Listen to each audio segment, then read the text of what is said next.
So how can you create bridges across those differences? Now, what's really key is, do the people want to do that? Because we could look at perfectly so-called compatible charts, but actually the individuals have fallen out of love, or they love each other as friends, but they really don't want to be partners, or they've fallen in love with somebody else. So, crucial question I always ask people, do you love each other? It's a really simple question. It's amazing how many people, therapists or astrologers, don't ask people, but I always ask it, and I say, what does that mean to you? Because it might mean I love them, but I want an open relationship, whereas the other person, I love you and I want monogamy. So those are the kind of fundamentals. And then looking at the synastry really helps to see, and then I can really talk to clients, first of all, about the differences in their charts.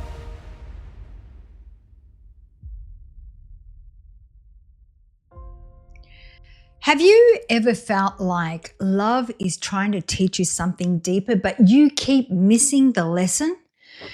Do you find yourself attracting the same kinds of relationships over and over, even though you know you deserve something more conscious, more aligned, more true? What if your birth chart held the blueprint, not just to who you are, but to how you love, how you communicate, and how you heal? In this soul awakening conversation with Margaret Gray, a seasoned psychotherapist and psychological astrologer, guides us into the heart of relationships as portals for growth, healing, and shadow integration. We unpack how astrology helps us understand emotional languages, reveal subconscious patterns, and depersonalize conflict so that we can lead with compassion, not fear. This is not just about finding the one, it is about becoming the one who knows how to love consciously. Enjoy. So good evening, good morning, good afternoon, depending on what side of the world you are sitting on. At this very moment, we have another special guest for you all the way from Ireland. Actually, I don't even think we've had anyone from Ireland, but welcome to the show, Margaret Gray. Thank you so much for inviting me. I'm absolutely delighted to be here with you. Thank you. Now, I can't wait to get right into it. And the way that we love to start the shows, we always love to ask our guest, what inspired you to do what you do today? You know, I was always fascinated by astrology. And so this is many years ago, well over 30 years ago, before there were a lot of computer programs and so on. I started buying books and trying to draw up charts by hand. My maths is appalling, so I later discovered they were all incorrect, but it did kind of get me into it.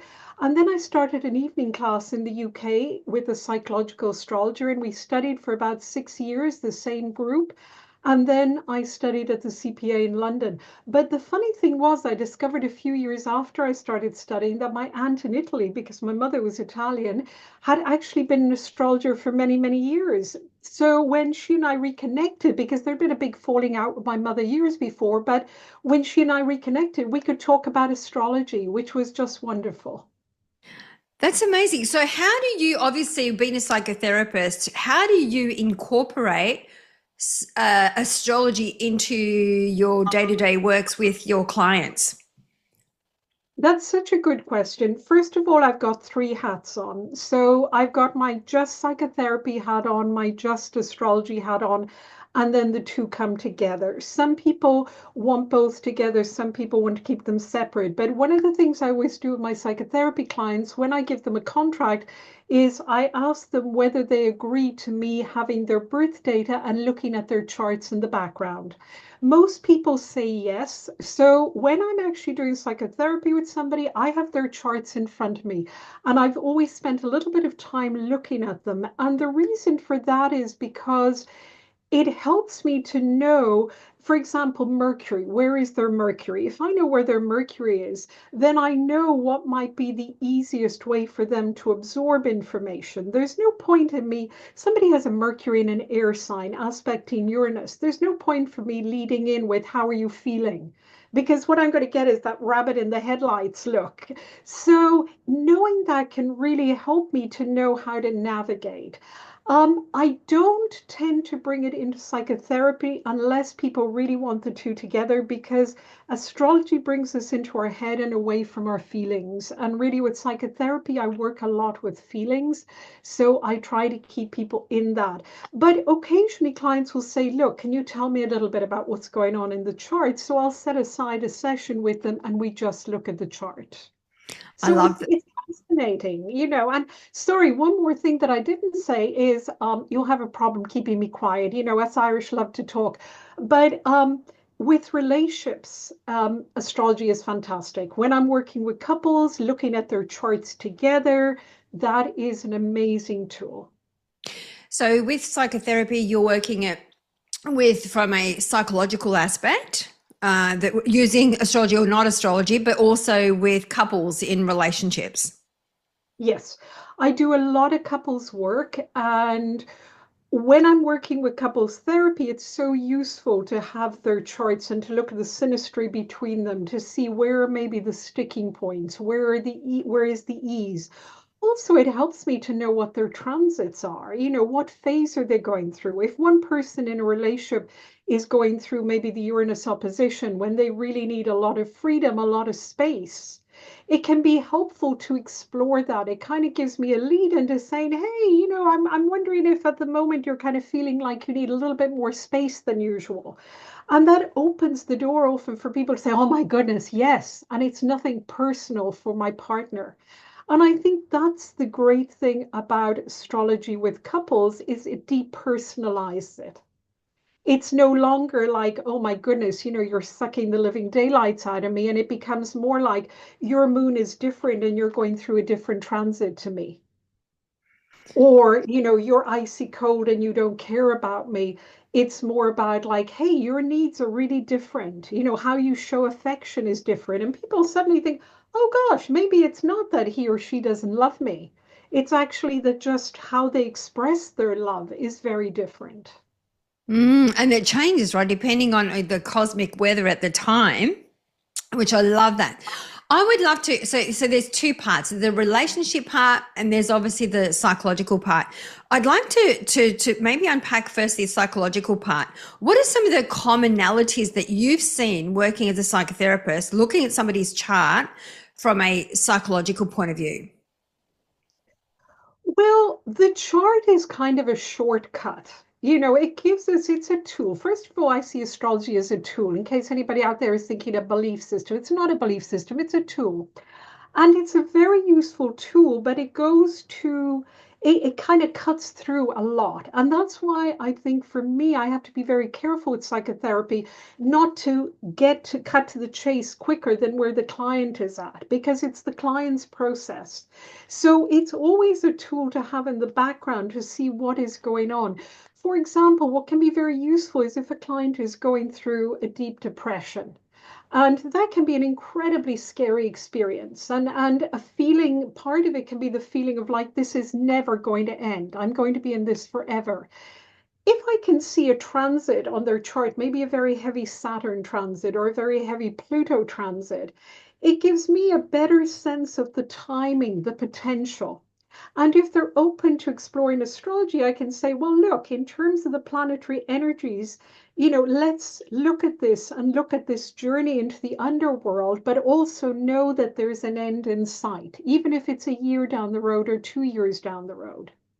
So that's one of the ways that it can really, really help people to know this isn't forever, because just as you said, movement, the planets move all the time. So that can help people to remember that everything is changing, because when we're in those really challenging spaces, it can feel like I'm stuck here forever. So true. And I just had that. I used to always say to myself, this too shall pass. And whenever I'm going through something and I feel stuck, I know that there is no such thing as being stuck because it's constantly, energy is constantly moving. So I guess, Margaret, the next question is, do you look at specific, obviously you're looking at the different aspects, but do you really hone into any specific houses within the astrological wheel to understand psychologically what's going on with the individual? Absolutely. I mean, I often describe to students the houses, they're like a pizza pie, kind of different slices in different areas of our life. And I think they are so informative in terms of where is our attention drawn. And I describe the natal chart, the first thing to look at is where do you have most planets? Because that's your biggest learning arena on a soul level, on a kind of level of what are we here to do? And then depending where the transits hit off in the houses, that's the area where we need to focus on right now, because then we're navigating with the energies rather than trying to navigate upstream. So if there's a lot of transits to our fourth house at the bottom of the chart, that's really our roots. That's kind of the most hidden part of ourselves. We're not likely to be in party mode, to want to be, outside in the world. Similarly, if there's transits to the 12th house or the 8th house. Whereas if there's a lot of transits, say to the 10th house, then our focus is very external. So the upper part of the chart, aside from the 8th, the 12th, is really much more external. The bottom half is much more internal. Yeah, as you were saying that, because I was alluding to, I was thinking about the 12th house or the 8th house would be from a psychological aspect, especially the 12th house being more like that subconscious, unconscious mind, what's going at that deeper level. Excuse me. And so obviously through your own discoveries, what have you learned about yourself as you've been unpacking this ways of working? Honestly, it's kind of kept my sanity over the years. So I think, again, the timing of things, going with the tide, learning to trust the process. I am not an astrologer who looks every day at the ephemeris for my own chart. I'm a great believer that it's hard to be objective with our own chart. So I'm very fortunate to have friends and colleagues that we swap charts and look at them with each other. I've got a wonderful colleague, Yvonne Smith Tarnas, who I've worked with, who's a psychoanalyst, Jungian psychoanalyst. So we often will look at each other's charts and support each other and talk about it. So it's really a work in progress. And I think it's so helpful to have colleagues around who highlight things that are so easy for ourselves to miss out. And also, as astrologers, of course, what we do is we look about 10 years ahead and start panicking now for transits that's coming in 10 years' time and start really being, doom and gloom. And that's not realistic because who knows whether we'll be here in 10 years' time or what's going to happen. And I think that's maybe one of the things I've learned the most over the years that, first of all, that yes, the transits will come and go, but also that we always have free will. So it's like that kind of parallel process of keep working on ourselves and our awareness of doing the therapeutic work on ourselves, and then how we experience the transits is going to be very different. Um, I had a Pluto transit to my sun a few years ago, and everybody around me was panicking more than I was.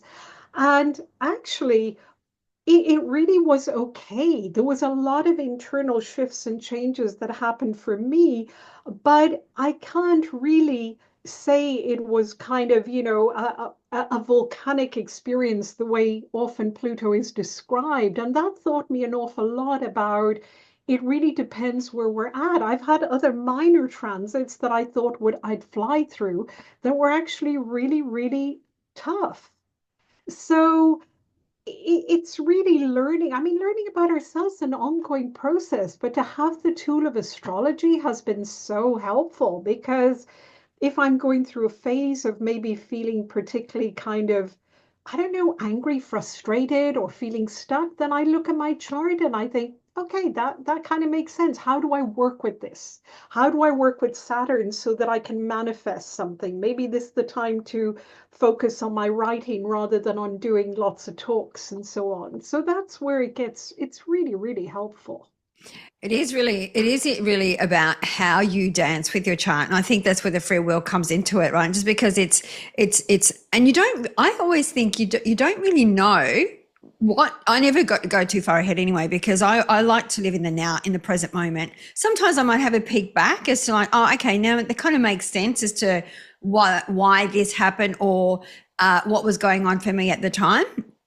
I don't like to go too far ahead because we have blind spots. There's things that I look at my chart, I'm like, oh wow, how did I not see that? But I think that it becomes alive when you're ready to see it. That's the magic of it for me anyway. From my own experience, I start seeing things when I'm ready to see it. And then how I experience things is going to be different depending on how much I've grown over time. I am not the person I was 5 years ago or 10 years ago. And so if something comes up now, definitely am I going to respond rather than react? Absolutely. Yeah. So it does work very well for me, when you're living in the present moment. What are your thoughts? I totally agree with you. And we are constantly evolving, and there are parts of our chart that can take time. And as you said, I totally agree. It's like the therapeutic process. The clients need to come to kind of an understanding of things in their life when they're ready to. And they may never be ready to understand or integrate certain things. And it's certainly never my job to kind of push things in anybody's face, because that's re-traumatizing. So really, it's always about going at the pace of where the client is at. And similarly for chart readings, this one of the things I always say to students is so important. It doesn't matter what we see in a chart. It doesn't matter what we've made notes of. And I remember when I first started, I used to have almost a bookload of notes. But I learned that actually, yes, that's helpful, whatever, but then it's about putting those aside and being very present for the client and really following them. It's like tracking them and seeing where they bring me, where they go, because they are the expert on themselves and they know consciously and unconsciously where they need to go in that session. And often it's not what they originally wrote to me about. Often it's not their presenting questions. So I always start a session by saying, okay, I know you wrote to me and so on, but tell me where you're at today. Tell me what you would find most helpful today.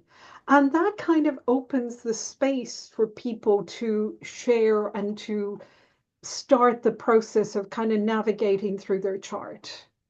So you're really taking them through, you're coaching them through it, you're not predicting or reading a chart. It's more asking them questions about what they are experiencing, knowing what's going on in the chart, knowing what kind of questions you can ask to bring to life whatever they're experiencing at that time. Is that correct?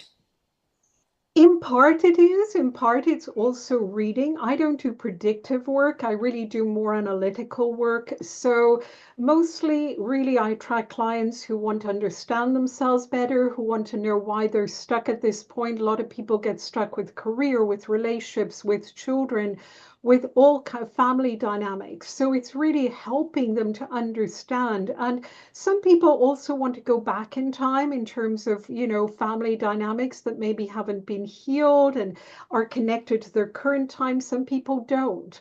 So I work with whatever they bring up. And my job is really as a translator. So I'm kind of translating the language of the chart to them, but tracking them and following which parts of the chart they want to focus on, what matters at the moment. Because some people just want to look at career, so they really do not care about relationships at this point in time. Maybe they've just lost a job, or maybe they've been offered a new job. And other people, all they're interested in is their latest relationship and what happened or what's happening or what's going on with their children or what's going on financially. So it really depends what the client brings to the table.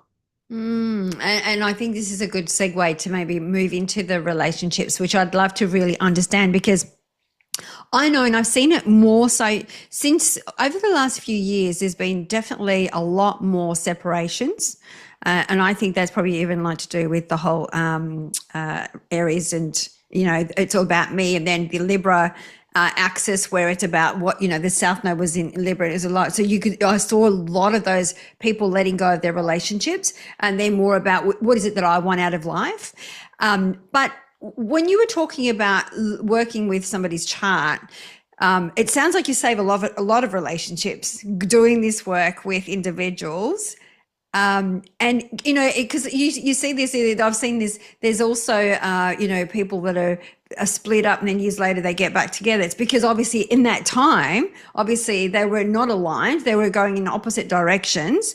So I'd love to understand more about what you've experienced in other people's charts, like from a relationship perspective, have you been able to save relationships? Have you been able to allow them to see that they maybe right now they're at a different stage or they're not meant to be together? That's such a common question. I'm so glad you asked that. A lot of people ask that. And I would describe that, first of all, relationship work starts always with the individual chart. So my first task as such is to help each person in the relationship understand their relationship needs. It's amazing how many people don't know that, because when we're in school, we're not taught that. We're kind of just, taught the subjects and so on. Even at home, we don't learn that. We're kind of role modeled how to be in a relationship. So my task is to bring them back to their chart and say, this is you as an individual. These are your needs. For some people, they need a really intellectual relationship. They don't care too much about the physical side. Some people need a lot of physical affection. Some people need to be together 24/7. Some people need to be in opposite continents. So if we have those basics about ourselves, it is much easier then to focus on, okay, what's happening in the relationship? What's really going on? Because it's not necessarily about the other person. It's that who they are is not matching up with what we need. So the next step is to do the synastry, which is the overlap of their chart with our chart, and to see what are the connecting points and what are the differences. And I always talk a lot about bridging. So how can you create bridges across those differences? Now, what's really key is, do the people want to do that? Because we could look at perfectly so-called compatible charts, but actually the individuals have fallen out of love, or they love each other as friends, but they really don't want to be partners, or they've fallen in love with somebody else. So crucial question I always ask people, do you love each other? It's a really simple question. It's amazing how many people, therapists or astrologers, don't ask people, but I always ask it. And I say, what does that mean to you? Because it might mean I love them, but I want an open relationship. Whereas the other person, I love you and I want monogamy. So those are the kind of fundamentals. And then looking at the synastry really helps to see. And then I can really talk to clients, first of all, about the differences in their charts. And I always focus on the moon, I focus on Mercury, I focus on Saturn.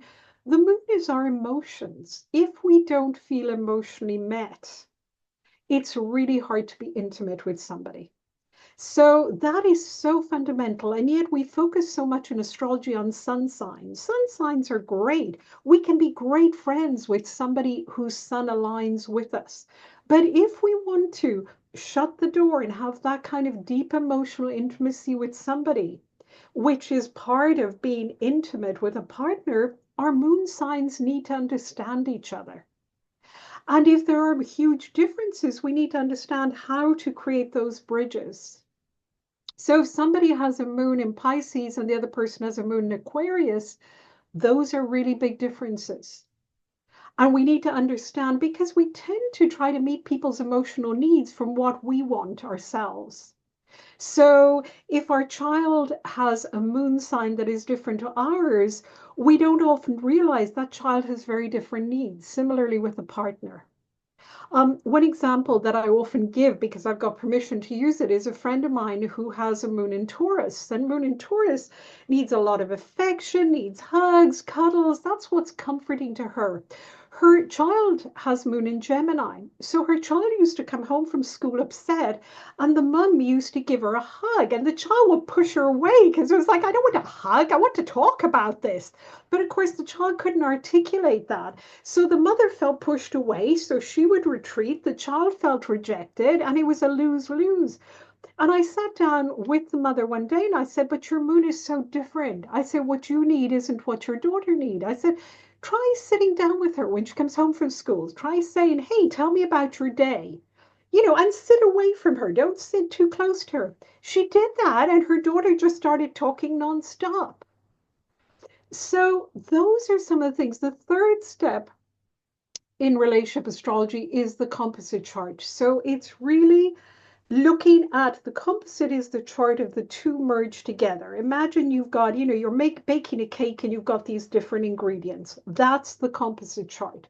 And each person then has a different relationship with the relationship.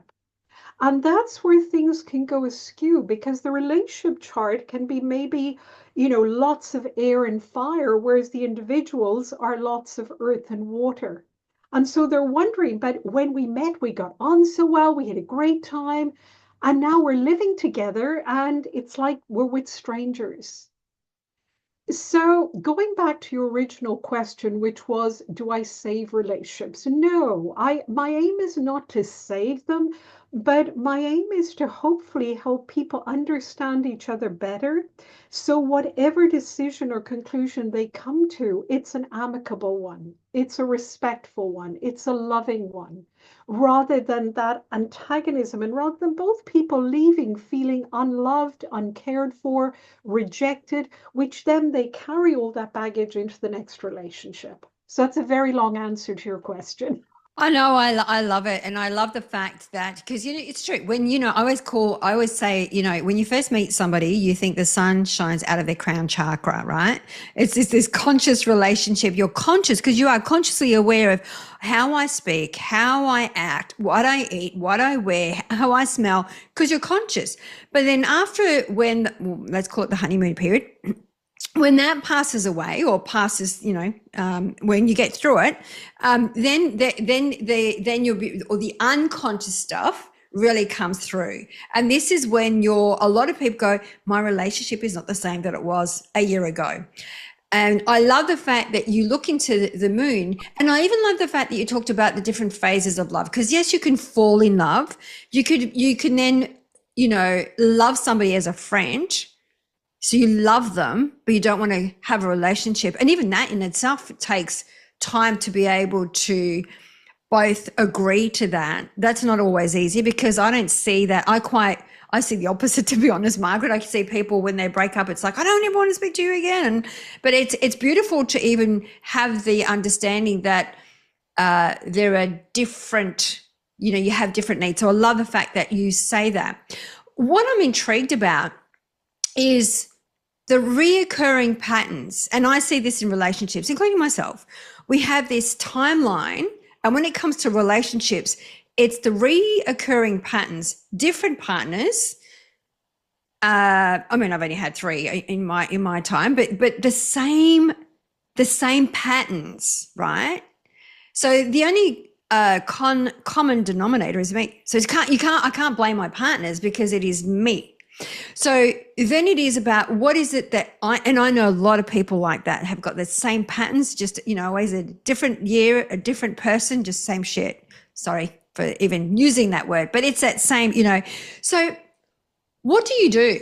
I mean, understanding who you are, like I love that, understanding who you are, even knowing who you are, even knowing that you've come here to learn these lessons. Like I've got my North Node in my 7th house and my South Node in my 1st house, Scorpion rising, Scorpio moon. I know what I've come here to learn and do. I just can't seem to get it right. I love it. We're both Scorpio moons, so that's so wonderful. I just love that. And yeah, with Scorpio, there is that need to understand those things. I think that's so important. Um, recurring patterns are common for all of us in every area of our life. And as you said, we're here to learn lessons. I often think this is like a school and we're learning about things. And to me, relationships are really our biggest learning arena. That was why I set up relationships in astrology, because I think relationships are our toughest. And yet they're the most important because they offer that mirror of reflecting back to us who we are. And as you described, the in love phase, what's reflected back is that love, that adoration, that kind of infatuation. So suddenly we feel wonderful because we see a reflection. Then suddenly somebody doesn't like something about us and there's a whole different image reflected back. And if we haven't got a strong sense of self, we then feel inadequate rather than realizing that actually it's just that mirroring has shifted and changed. In terms of repeating patterns, as a psychotherapist, I really look a lot at attachment, early attachment. I don't believe that early attachment issues cannot be healed or integrated in a new way, but I think they have to be acknowledged. And I think all of us have attachment issues. I've yet to meet any human being who doesn't. It's a question of what are they? Are we more inclined to go towards kind of abandonment, or are we more inclined to go towards having been engulfed? And I think, and it was James Hollis, I think, who made those two divisions. Of course, then there's the different styles of attachment, secure, anxious, avoidant, etc. But I think those two divisions are usually where people are grouped under. And some of us, of course, many of us have both. Once we understand that, then there's a greater understanding of how our search in relationships is to heal that, to heal whatever happened in those early years. Now, ultimately, the healing can only happen within ourselves. And I do think attachment issues continue with us, but we become more conscious. And so when it's like the pothole, isn't it? The first time we fall fully in it and we break our leg, the next time we kind of just one leg goes in and maybe it's just our ankle. By the third time, we learn to maybe skirt around it a little bit. And fourth time, we won't even go down that road. But it takes a lot of work on ourselves because the attraction, the draw is going to be to where we learn those lessons. And usually as humans, we tend to learn them in a hard way. So along comes somebody who is going to mirror back all those things that we need to learn, and off we go. So the more conscious we are, the more we can say, wow, there's somebody that, the same kind of person, the same kind of issues that I'm usually attracted to. Do I really need to go down this road again? Do I want to go down this road again? And then it becomes a conscious choice rather than that unconscious pull towards that. So it's back to our birth chart. It's back to what our needs are. And it's back to looking at those early years. Now, astrologically, we can look at the moon and the aspects to the moon in terms of attachment. Are there aspects to the transpersonal planets? And in fact, through converse progressions, we can actually time, and through progressions, we can time exactly when those attachment issues came up. Did they come up when, we were in the womb? And also remembering that, even once we're born or those early months, mother could be out of the room or carer could be out of the room for just a second too long for what our chart can tolerate, and we feel abandoned. It doesn't have to be huge things. People imagine it's always major trauma. It isn't. It's just that our chart, we chose to learn those lessons. If we have a moon Uranus aspect, we are likely to choose a lesson of somebody detaching from us maybe before we were ready for that detachment. So it's really that mixture of kind of being aware of our chart, looking back at the past, also the role modeling we got, because it's so easy to fall into those patterns. If we were raised in a family that was very toxic, very dysfunctional, very unhappy, in Ireland, I come from a culture where people's attitude to marriage until maybe even 10, 15 years ago was, especially for women, you made your bed and you need to lie in it. So, we didn't get divorced till fairly recently. So, really, the options in terms of marriage were very, very limited. And really, it's not that long ago that marriage in a lot of country was a business contract over land. It's still a business contract. So I think increasingly, and with Pluto going into Aquarius and Uranus moving into Gemini, Neptune moving into Aries, this whole concept of marriage, and now Pluto coming out of Capricorn, the whole structure of marriage, people are looking at it and saying, why do I need to be married? Who is this benefiting? And do I need to be in a monogamous relationship? Do I need to be in a relationship for life? It's a bit, do you remember when we went through all those stages of questioning jobs for life? And now most people change jobs zillions of times. So true. And, I think that I know so many people that are in relationships that don't live together, that have stayed together, that there's, or to make it work, or like you said, they, decided to stay, live together, but not be together. And they are, the form of relationship is definitely changing. As you were talking through it, because I know that for me, that, I believe that relationships always teach us something. They're there to teach us something. And a lot of the times that I look at the triggers in my relationships always show me, because the relationship to me is a mirror. So when I get triggered, it shows me this is the area in me that still needs to be healed, or this wound that still needs to be, nurtured or cared for. But when does that ever stop? Like, does it ever stop in relationships? Like, do you keep like attracting the people that are going to teach you or show you where you need to be healed? Is this an ongoing thing, or does it ever just kind of like go away? I think for some people, people with planets in the seventh, the eighth house, the fifth house, it's probably an ongoing journey. You mentioned your nodes being, I think, in the seventh house. So it sounds like for you, possibly this is such an important learning arena and such a rich learning arena. That doesn't mean it always has to be challenging. We learn through relationships also our qualities, the resources we have, the resilience we have. Love, love is so important. We learn that. So I think the lessons change as we kind of learn them, as they evolve.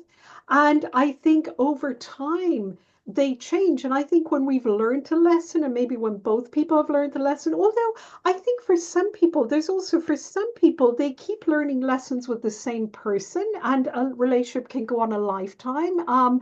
I've seen people who have been together since their teens and they're still together very happily now. And then I see other people who go through a lot of relationships. And I think it's perfect for each person. It depends how we want to do it. I think the important thing is not judging ourselves and not being sort of too hard on ourselves or looking at other people and thinking, oh, they're doing it that way, I should be doing it that way. And I think we're so lucky because we're living in a time where really we can have any kind of relationship in whatever way we want.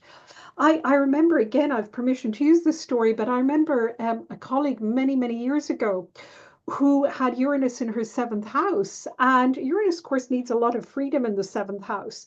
And I asked her, I said, how do you manage that with a husband? She had a husband and children. She said, it's perfect. She said, he drives a bus around Europe. So he's only home about a week a month. He said, we have a great reunion. We have a fabulous week together. We do lots of things together. And then I wave him goodbye and I'm delighted. Off he goes. And he's happy too. I think he might have been an Aquarian.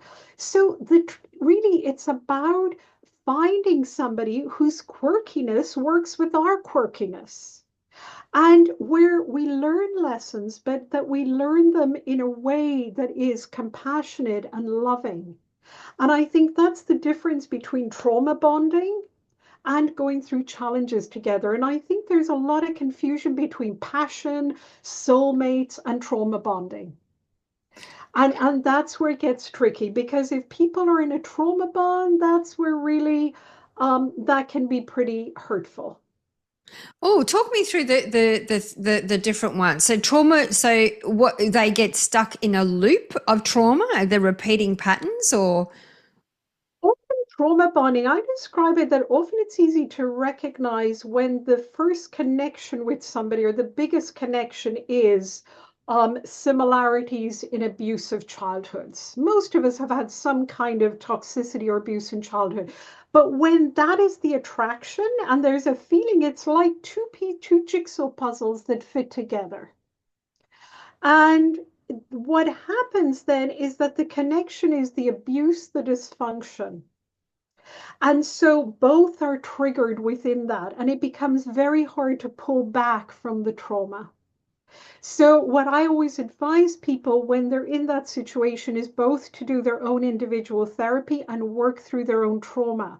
When some of that is worked through, then see what is left in the relationship. Is there enough? Because there might be enough. There might be a lot of other great things, but just to ensure that the trauma isn't the main connection. So it's almost like these two souls are being brought together to bring light to those trauma that resides within them that needs to be healed. It sounds very narcissistic, like, and you hear narcissism a lot thrown around these days as well. So I'd love to hear maybe a little bit about that when it comes to relationships, because that sounds like that kind of loop that you're talking about when I actually know somebody that's in a narcissistic relationship and they can't seem to leave their partner because of the dynamics between the two. It's really interesting to see, although being in the external and observer, really being able to see it, them being in it, they cannot see it. I would describe being with somebody who has a narcissistic personality disorder or narcissistic qualities a little bit different than trauma bonding, although there are similarities. I would say that the issue with narcissists is that often narcissists will attract people. First of all, a narcissist usually doesn't have a strong sense of self. So it's like the myth of Narcissus. It's really looking for oneself, trying to find that mirror because there is no sense of self. So astrologically, we're talking about the sun not being developed and also the other planets in the chart, but maybe mainly that sense of self. When they then attract somebody who also doesn't have a sense of self, but how they express it is more through losing themselves with somebody else, taking care of somebody else, then again, we have the jigsaw pieces that fit together. So both are getting a need met. Now, of course, with some people that have narcissistic qualities, there's the control, there's the manipulation. Again, it's back to the person who's caught up in that, working on their sense of self. So in a sense, it's two sides of the same coin. And it really comes back to the sense of self, which is why it's back to the individual chart. And when we teach the certificate courses at the Center for Relationships and Astrology, the first course we do, the intensive, is all about the chart, our individual chart. And people will often ask us and say, hey, but you're supposed to be teaching about relationships.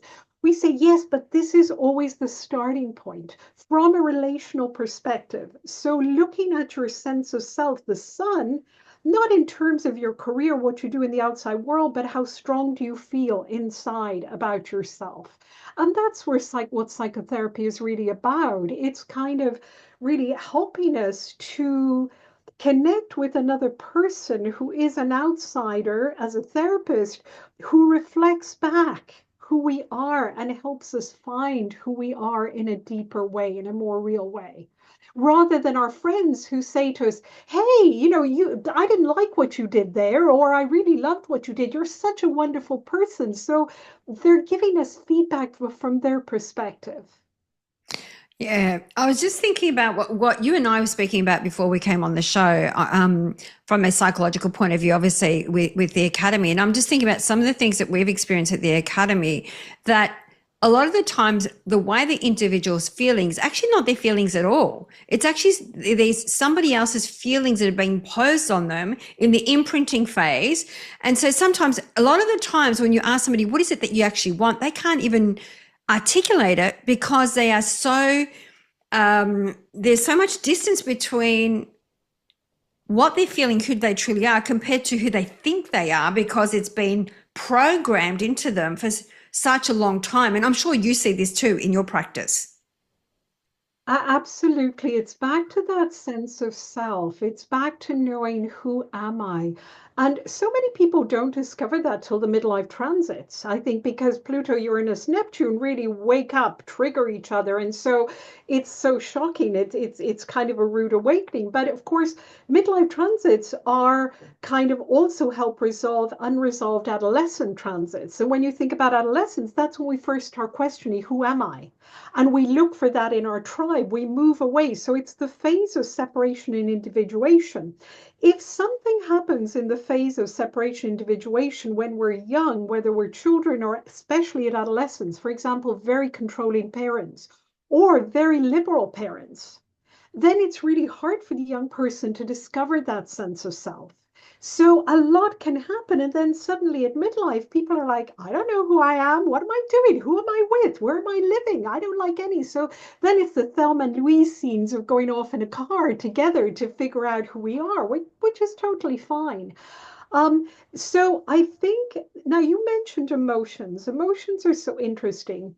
A lot of people do not have the language of emotions. I send to a lot of clients, both astrology and psychotherapy, the nonviolent communication feelings sheet. It's a wonderful sheet. It's free online, and it has all the different permutations and combinations of emotions.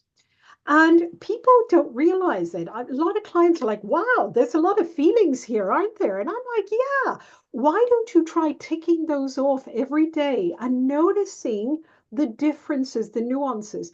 Plus, people don't connect with their body. And if we don't connect with our body, we can't connect with our feelings. People are in their head. We're increasingly in our head. We're on computers all the time, on our phone. So there's a cutoff here between our head and our body, which often can then result in a cutoff with our heart. And the other aspect of the sense of self for me is that deep connection with our heart and with our soul. And by soul, I don't mean it in a religious way. I mean it in that bigger spiritual way, which is that connection with all of us, which is Neptune in Pisces. So it's that recognition that, yes, I may not be getting on with my significant other. I may have had a row with a friend, but actually, we're all the same. So it's having that compassion for ourselves, compassion for them. It doesn't mean we stay in a relationship with them, but it means that we get a little bit softer with ourselves and with others. I think I'm straying off the point here. My apologies. Oh no, not at all. You're right on the money because I we always talk about dropping into our heart. We also have a feeling wheel where we can actually, because some people can't articulate exactly what they are feeling in the moment, and it's this beautiful wheel with all these different emotions, and they can pick one, and it's better for them to then articulate and then explain and express what they're going through. So, and you were talking about the soul. So I'd love to maybe unpack because you talked about soul relationships. Does that mean, because I'd love to hear that, like when you're saying about soul relationships, because I know that I've heard in this, I've heard this many times being said that he or she was my soulmate, but we are no longer together.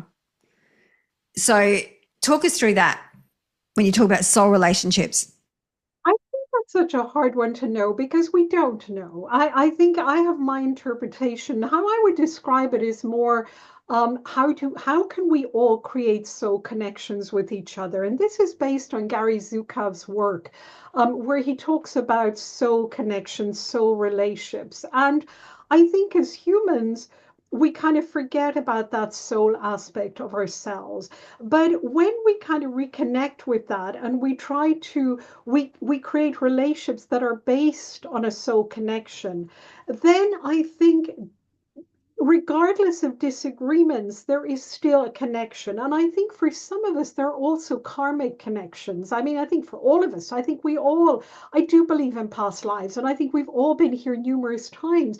So I think there is that recognition with some people of like, wow, here we are again. I'm so excited. We may remember why we're together again. We may not. We may remember what we're here to continue with that person or not. And I think when we have that combined with somebody that we also have an intimate relationship with, I think it's a very powerful combination. But back to it's about learning. So we don't know if that learning is about just meeting them once, or if it's about having an intimate relationship, or if it's about having a friendship, or if it's about being together for the rest of our lives. And I think it can be so hard when one person feels that connection and the other person really is quite unconscious of it, or maybe has some consciousness, but they're not willing to do the work. And I think to have a soul connection, both people need to really do the work. That means the work on themselves on an emotional, physical, intellectual, and spiritual level. And that doesn't mean any of us are going to be perfect, but to keep on that road. Otherwise, there's a drifting because one person is doing the work and the other person isn't. So they're staying where they are and the other person is moving. And I think certainly in my experiences, I have had a relationship like that. And it's absolutely soul destroying. I think those breakups are very, very hard because there's a sense inside of us that this connection is very, very important. And we may have a sense that actually it was ideally going to last much longer than it did, but the other person is not able or not in a place in this lifetime to continue on this path. And so they need to go off and have other lessons. That's my personal understanding of it.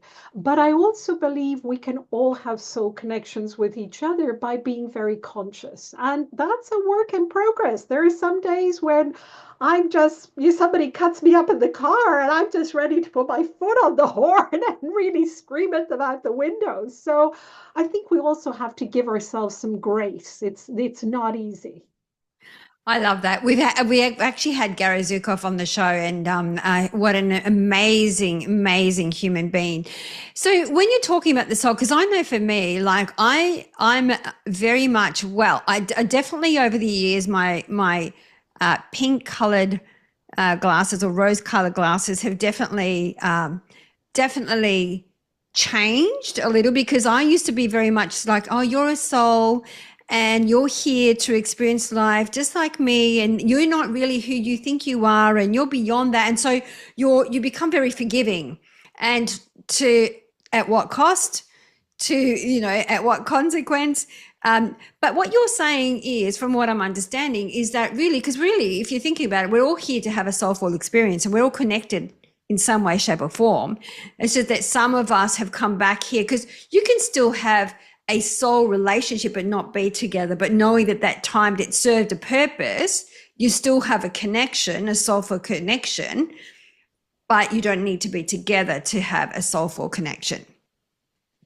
Absolutely. Absolutely. I think that's part of our process with everybody, and also trusting that we are eternal beings. And so we will connect with that being again, with that soul again. Just because a relationship broke up and it's painful, somehow we will, if we're part of that soul family, we will be in each other's lives again if we're meant to at some point.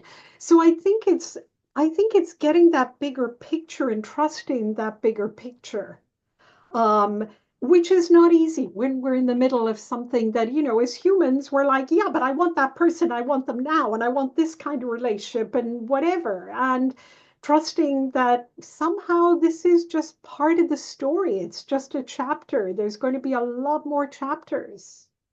Yeah, it is absolutely. And to be conscious, I mean, I was just explaining to you, I just spent some time overseas, and there were moments where you have to be conscious. And there were moments that I then had to make a decision that I have a choice here. I can either react to it, or I can actually choose to see this differently. And I actually said to myself, I'm willing to see this differently. And just the fact that I said, I am willing to see this differently, I was shown the different possibilities that were at hand, rather than reacting like, how dare you, or whatever that might, the first instinct.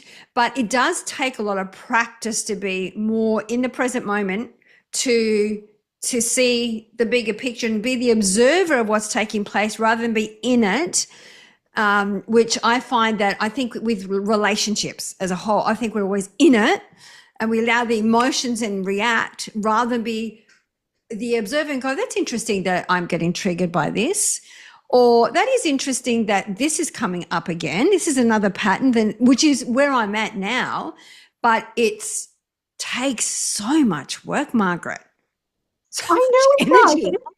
It's exhausting. It's like it's almost a full-time job, and we're trying to earn a living as well. So it's like how to integrate it. And I study with Michael and Raphael Tamura. I don't know the late Michael Tamura. Now Raphael has taken over, and thank goodness, because they have been so incredibly helpful in helping me to just kind of at times when I feel like I'm ready to go off that cliff, to kind of come back and bring me back. And another thing that I was going to say, this it was something you said earlier, but I think for any of us, and all of us are intuitive, all of us are, we have those abilities, but I think any of us who work in these kind of disciplines or whatever, we're kind of finely tuned in. And I think sometimes we also see the potential in somebody rather than the reality. So I know when I'm looking at a chart, I am looking at the absolute most expansive potential. That doesn't mean the person is living that out, or that I'm living it out in my chart. But of course, we're trying to shine a light on that potential. And I think sometimes that gets transferred into our personal life, where we meet somebody and we see, wow, this person could, but actually they're not there. They're in a different place. And others might see that in us, but we're not there yet. And I think that's kind of not an easy one. And so I love what you said earlier. You said living in the present moment. And I think it's the same in relationships. How do we see somebody for who we are? How do we, once we're over the lovely serotonin, dopamine, and love phase, which is wonderful, you don't want to take that away, but once we take those pink colored glasses off, are we able to see this person for who they are? And can we love them for who they are? And is this the best scenario for both of us to learn or not? Yeah. And, it's for me, or when I was talking about how exhausting it is, it has been for the last couple of years. I've done a lot of shadow work, a lot of work on myself. And when I get triggered, I'm even at that point now that I'm triggered because it's not because of them. Otherwise, I wouldn't be triggered. It's actually they're showing me that there's still work that I need to do within myself. Otherwise, I would not be triggered, or otherwise I would not be able to see what I'm seeing if that didn't reside within me. So that in itself, taking the accountability and wearing that accountability, you're not blaming, because it's easy to blame. It's so much easier, but to carry there's this lot of weight of like, when does this ever stop? Like and it's like, I think we're never done, to be honest, Margaret. I think that until we transition, we are never done. It's going to be like this working progress, like a Picasso painting, where we're constantly adding flavors to it and colors. But when we do take the accountability, which is the work, I believe, in relationships, I mean, that's just from my experience, that this is when dynamics do change. When you're saying, okay, this is what I need to do, that it's not about them, it's about me. And not being selfish, but it's actually then realizing that the responsibility sits with you. Absolutely. It always comes back to us. All of it is a reflection. And, I think of life as we're kind of on a stage, we're taking a role, we're putting on a costume, and then we take off that costume and we go back home, really. But it's just a play, it's an act. But, how can we do it to the best of our ability? And how do we take responsibility? So sometimes we're going to fluff up the words, or sometimes we're going to trip on the stage and fall flat in our face. But I agree with you. I think it is that accountability and that always coming back to ourselves, always, always, always, and saying, gosh, what was that about? I was really cranky today. What on earth got that going? And what happened there? And I think that's why psychotherapy can be such a useful process, not for everyone, but for some people. And I don't think, by the way, that astrology or psychotherapy are the only tools. I believe very much in body work, acupuncture, any tool that can help us at different times and ideally together. But I think it's the therapy reflects back. It's like, oh, so you got mad at that person and they didn't remind you of your mother or your father by any chance, or your brother or whatever, and then you're like, oh my goodness, never even thought of that. So that's where we kind of start to take that responsibility and really kind of become adults on the planet. That's really the difference with children, where it's like, it's not me, she pulled my hair first and whatever. So yeah, it is like that, isn't it? And it's about inhabiting our chart then. yeah. It's while I was away, the kind of the theme, and I'm conscious of your time, so I know we're going to wrap it up, but the theme thing while I was away is the word that kept coming up is expectations. Everyone had their own expectations about what should be taking place. And I realized it's like, oh, we're all going to clash because we all have our own expectation. And then I thought, what about if I was to drop my expectation? What would happen then? And it was really interesting how all the dynamics changed. And then I asked myself, well, where else in my life do I have expectations? And it was everywhere, Margaret. It was like this epiphany, this insight. And I was like, wow, why did I not see that 2 years ago? Why didn't I not? So sometimes it's like, I have these our students always say, like, I thought I was done with this stuff. I'm like, no, because when you peel the layers back and you're done with one thing, other stuff surfaces until you're cleared of it. So that's why I think we're never done. When we actually do the work, it's when more stuff comes up to release and let go. Also, I think what you said about expectations, there's also a lot of entitlement. People will say to me in relation, but my needs aren't met. My needs aren't met. So often I'll say, what are you offering the other person? And that just turns it around rather than what am I getting? What am I grabbing? And it kind of makes people think, yeah, well, what am I offering? And that just, again, just turns things around a little bit. I love that. Absolutely love that. Okay, Margaret, we are going to wrap up because I am conscious of your time. And the way that we love to wrap up is we love to ask our guest, what would be 3 shiny golden nuggets that you would like to leave for our audience today?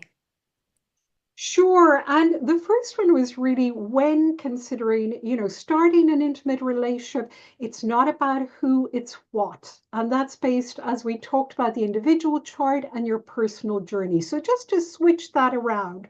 Also, back to the basics. Understand your natal moon, Mercury, and Saturn. They're very key in relationships. And finally, just the very basic, and I think it was Neil Donald Walsh that said this many years ago, love is the opposite of fear. And really, it's the only answer. If you get stuck, just go right back to that. If you don't feel that love, where are you feeling fear? And just switch them around. I love that. And I think that there is only one, really one is love. And I think the further away we are from love is the fear. And I think it's just about dropping into our heart as often as we can. So I love all of those 3. Thank you so much, Margaret. Where do you hang out the most for our tribe to hang out with you and find you? We'll have everything in the show notes, but is there anywhere specifically you hang out the most? I'm still that generation that hangs out on Facebook. So a lot of times, all my astrology posts are public. I also have a Facebook page for my counseling work. I am on Instagram and I'm trying to duplicate and put more stuff there. So either place do or contact me by email anytime and just go to my the relationship and astrology website or my personal website and you can contact me anytime. And I'm always happy for people to write to me and ask questions and so on. So always love hearing about, questions and anything from you. Oh, Margaret, it's been an honor. Thank you so much you will have everything in the show notes for everyone. Highly recommend everyone go and check out Margaret. Thank you for your time, your energy and sharing your wealth of wisdom. It's been amazing. So thank you.